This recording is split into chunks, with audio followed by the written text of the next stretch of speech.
In your book, you've also raised some concerns about the role of senior advocates and how the court interacts with them at present.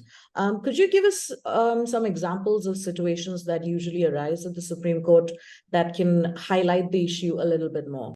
Well, I'll just briefly note that the first and in some ways most important stage of litigation in the Supreme Court of India for most cases is the initial hearing on a special leave petition. This is the opportunity that a litigant has who has not received the outcome that they wanted below to ask the Supreme Court of India to hear their case.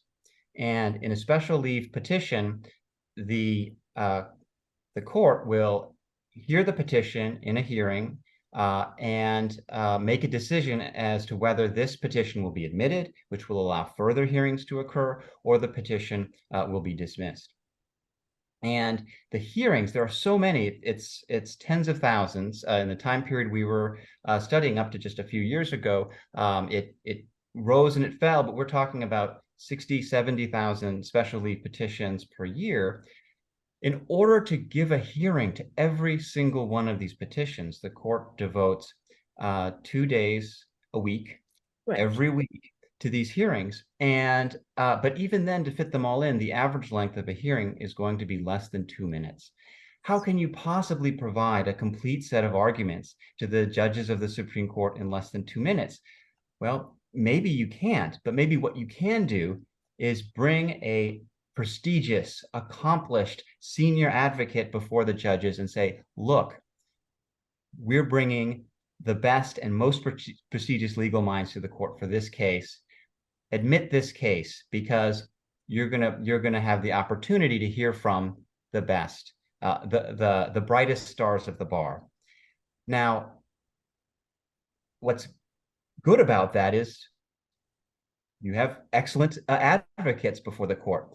But what's problematic about that is the court choosing cases based upon the merits of the claims brought by the petitioners, or is the court choosing the cases based on the star power, the charisma, the resume of the lawyer in front of them? That's the real concern that motivates us to look into the influence that senior advocates in particular have in the ability to get cases in the door, so to speak, to get a special leave petition admitted to the Supreme Court of India. Because once a case is admitted, that creates more opportunities for more hearings.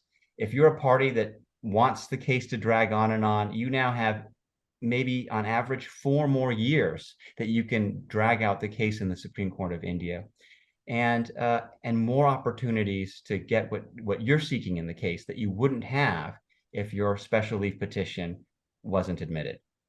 Right, right. Anything to add, Aparna, Sital? I'll just add to note that once cases are, as you know, in most cases now, the Supreme Court has this intermediate step before admitting the case where it'll issue notice to the other party to come and, talk about, to present its side of view, and then decide whether it wants to admit the case or not. But once notice is issued, we found that about on average, even in cases where the court dismisses the case subsequently, it takes about 2 years for the court to arrive at that position, right? So getting that first notice, and generally notice and stay, is where the face value of the judge, of the senior advocate lies. And that face value amounts to, as we know, lakhs for this one 2-minute hearing.